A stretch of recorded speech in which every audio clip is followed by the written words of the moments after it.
Hey, I'm Brittany McKay, real estate broker, and I've been a real estate agent for like the past decade.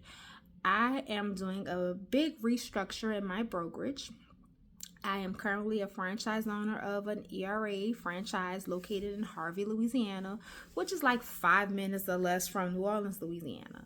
So I became a franchise owner about in last November, and right now we are in September. So it's been almost a year, about 10 months. Prior to that, I was a real estate agent, started at a local company in my area called Ladder and Bloom, had about 3,000 agents. Then after that, I went to Keller Williams, top producing agent there. All it was the platinum in the office and in the state and the regional awards for this, that, and the other, selling real estate. So I can sell a house. Selling houses, that's no thing for me. It's easy. It's about managing emotions, managing the file, putting out fires, being able to think, being able to problem solve. That problem solving skills that makes a great agent, in my opinion. So I left from Keller Williams to open my own brokerage, and at the time I did not want any agents. This little piece bothering me. I didn't want any agents. I just wanted to be solo dolo, just sell houses by myself. I wasn't open, I don't think, maybe like 30 days. I don't even think that long before another agent asked to join. I said no. Eventually I gave in, and then another and another. And then it turned into something very quickly what I did not want at the time. At the time, I only wanted to have my own brokerage just to sell houses. I didn't want to manage people at the time. But as time went on, I can sell houses. So, okay, well, let me see how I can maybe help other people achieve success in selling houses, because then I learned 87 in real estate, in the real estate industry, there is an 87% failure rate. So let's just round it up to 90. So we could just say pretty much almost everybody who gets into real estate, they fail and get out the business within the first 5 years. That is a statistic by the National Association of Realtors. Just a little known thing. And another little known thing about being in real estate is that 20% of the agents do 80% of the business. It's the 80-20 rule within real estate. So knowing that, me thinking I can save the world, then I say, okay, I'm going to train real estate agents. So then I have a team. My team does well, but okay, I want more. But I felt like, and I still feel like, to get to the next level, I need help. So I wanted to, and I want to grow into a stronger brand. So I reached out to ERA, because that first brokerage that I started with, Ladder and Bloom, when I was with Ladder and Bloom was an ERA brokerage. And I want to say they were the largest ERA brokerage. So in my area, they were no longer with ERA. So I saw that as an opportunity for myself. So I reached out to ERA. Someone flew down. From start to finish, my process with the whole franchise, joining a franchise, was all of 30 days. So far the ride has been beautiful. I do not regret my decision, but in that, it was so many things that I didn't know would happen when I made this decision. So for me, purchasing a franchise, joining this big brand, it would bring so much more opportunities for our agents, right? Our agents would have access to tools they didn't have by me being a small independent brokerage. They would have access to people and just all these things. This is how I'm thinking as a business owner. Like, oh my God, all of these things to help my agents. So I launched. Fast forward a few months, every single agent that was with me when I was independent is no longer with me. It's this little thing. Like, one person had the idea, I joined because I didn't want to be with the big brokerage. I wanted to be with an independent brokerage. Somebody even said I joined just because I wanted to be with a Black owned brokerage. And I'm not saying anything is wrong with those reasons, but I'm thinking about the bigger picture. Like, what's wrong with having more people to help and fostering your success? Because when you're a leader and you're a broker, everything is about the agents and others. A broker is an intermediary between the public and the agent. So for me, my whole thing is, okay, I wanted to bring all this growth, but the agents that I had at the time, I guess they weren't on track with that, because every agent that I had when I launched left. Um, and which was fine, and which is fine, because I still don't regret my decision. I launched, and I've never been the broker of the brokerage until not recently, like this week. We changed brokers, and when we changed brokers, that broker brought on her agents as well. So within 30 days of me launching with ERA, I did my first roll-in as well. That's when you roll a company into your company, and that was more so, I would say, of a merger, not an acquisition, because we like merged. But 6 months in, we're no longer together. And so for the first time, I am the broker of the brokerage. So for me, I didn't think being a broker of the brokerage would make that big of a difference to me, because I'm like, I have the knowledge. You don't have to be a broker to teach classes. You don't have to be a broker to train.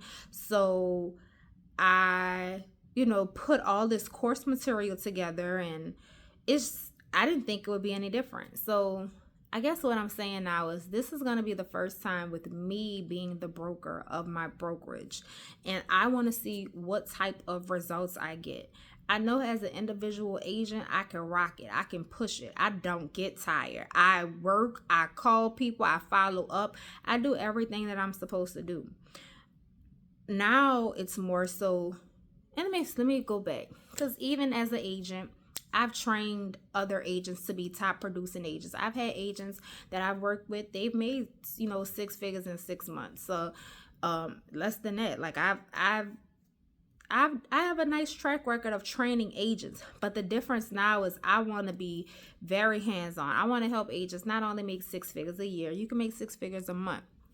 I've never made 7 figures in a month, so at the moment, I can't teach an agent how to make 7 figures in 1 month, but I can teach an agent how to make 6 figures in a month and 6 figures in a year, because that's things that I've done in my past.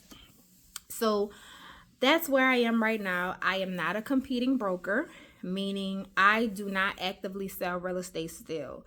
My focus 1000% is on the agents and how I can get the agents to produce. My struggles 1000% has always been, and currently is the brokerage organization and structure, finding the right people, because to have someone else be a broker of your brokerage, that's a really, really special individual. To be a broker, period, is a real special individual. Some people are brokers just so they can keep their commission, but to be a real broker means to be a selfless individual, to put the needs of the agents first.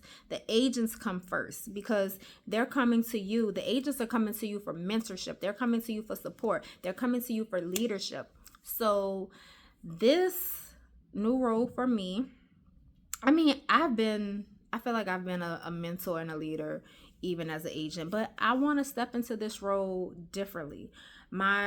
I made a commitment on yesterday. The commitment I made was, I want to help agents to live a better life and make more money. And I had a lunch yesterday where I was sitting around with at the table collectively. It was $2 billion. $2 billion in production. And I'm sitting at the table. They're giving me suggestions on things to do.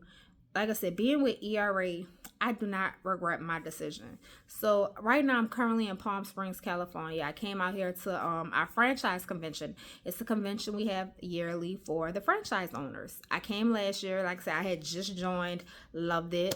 Here again. And we have a new CEO here at ERA, Alex Vidal. He seems like he's awesome and amazing. I cannot wait to work with him. But I came here with the mindset that I wanted to strip everything down and grow up with training the agents that we currently have, getting them to produce more, getting them to do more. And I told them straight up, like, this is a commitment. It's going to require a lot of you. You're going to be tired. You're going to be sick. You're going to be exhausted. You're going to want to quit. Because I can't tell you how many times I've quit real estate, and I've had other friends in real estate say, okay, Brittany, and what you going to do? What you going to do? Like, this is all we know is real estate and selling houses. This is a beautiful career. Selling real estate has really transformed my life for the better. I am so off topic because I had an agenda, but I just wanted to give y'all a little background about me, and where I came from, what I've done. Like I said, I've sold a whole lot of houses, done a lot, earned all kind of awards for selling houses. I mean, I can sell a house with my eyes closed. But now I want to help build other agents up. And now my struggles right now is within the brokerage, is having that organizational structure where we can take off. And that's what I'm working on building. That's the things that I want to discuss, because guess what?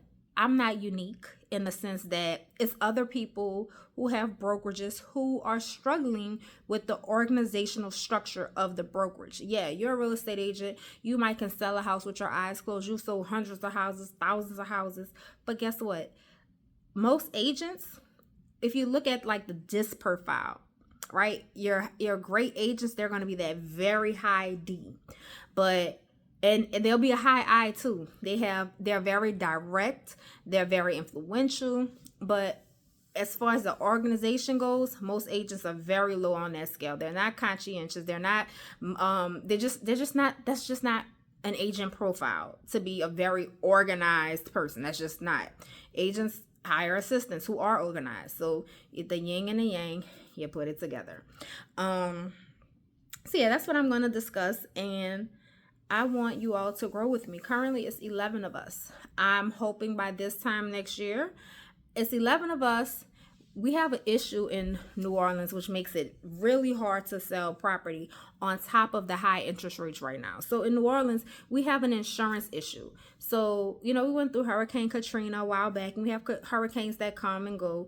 A lot of the big insurance companies, they've pulled out of Louisiana. So you might have a $200,000 house with $10,000 a year homeowners insurance. That makes home ownership not affordable. So on top of our agents having to deal with the interest rates, that's another thing that we're having to deal with. And no, because I'm even out here and agents are asking, so with the homeowners, does that include flood? No, that does not include flood insurance. If somebody wants to get flood insurance on the property, they still have to pay for a flood insurance policy.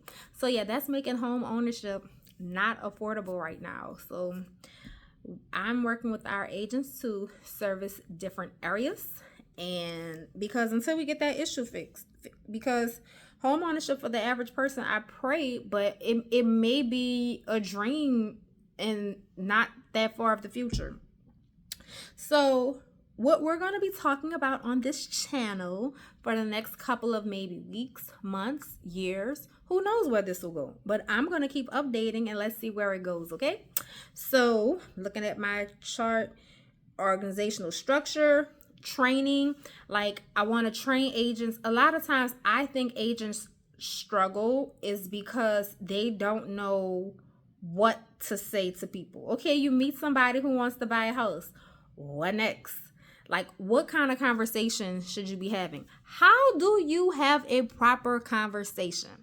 That's a huge one too. 99% of the people I interview and I ask, so what made you want to become an agent? Oh, I like looking at houses. Okay, well, how does looking at houses equate to money?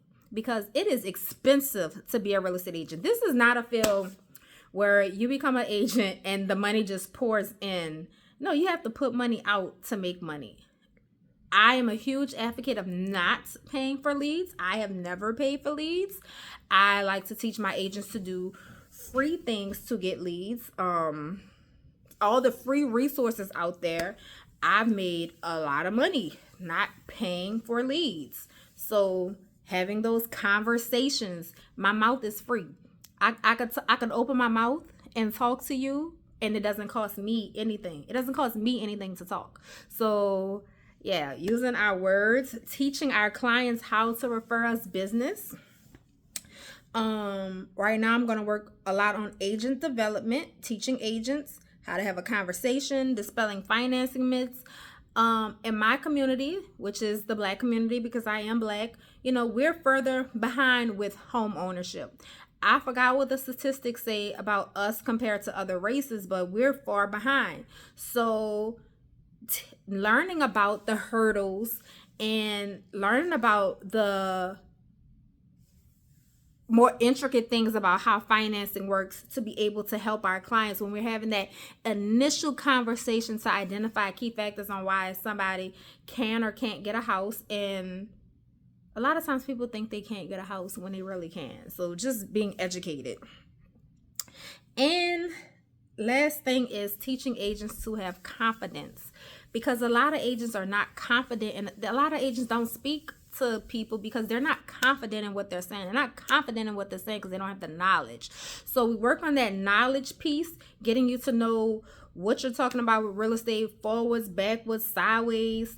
Then that's when that confidence comes on board, and you can pretty much go talk to anybody about anything real estate related, and then the money increases because then you're having more conversations, right? When you have more conversations, then that could equate to more dollars in your pocket because you're able to convert more customers into clients. So that's pretty much, that sums up what we're going to be talking about on this channel for the next couple weeks, months, maybe even years, because I want you all to follow the journey, because I know this brokerage and myself will be successful. There is no doubt behind that. I'm putting in the work. So like starting next week, I want us to have our daily huddles. We're going to have our daily huddles. I haven't let anybody know yet though. So we usually have our weekly meetings on Wednesday for 4. I think I'm going to change our weekly meetings to Monday, because that way everybody gets amped and excited about the week, right? And so if they're amped and excited about the week, then we do good during the week. And then we have our daily huddles every day. We'll have them from like 9 to 9:20. 9 to 9:15, no longer than 9:30. Daily huddles will discuss any questions, concerns, any troubled clients, files that need help with, anybody have just generic real estate questions, those type of things that we'll discuss in the daily huddles. But I'll go over daily huddles. I'll go over every intricate part of what I'm changing and document the process. So that way you don't have to recreate the wheel. Just go and copy what I'm doing and go make some money. Because if you're a real estate agent, I hope you became a real estate agent to make some money, right? Because being a real estate agent is expensive. So I've been talking for almost 20 minutes now. I'm going to go. But I hope what I said interests you. I hope that you like, subscribe, and follow. Like I said, I'm new to this YouTube thing, but I want to document this process because I know it's gonna be big. A few years from now, I'm gonna look at this video like, wow, I said that, I did that. But guess what? I know it. So I will check. Let me see. I might try to do this. I don't know if I'll do it daily, but I will see. At least 3 times a week. I think I could commit to every other day at least. But we'll see where it goes. So y'all have a great one. And I hope, like I said, what I said interests you to make you want to like, subscribe, and follow.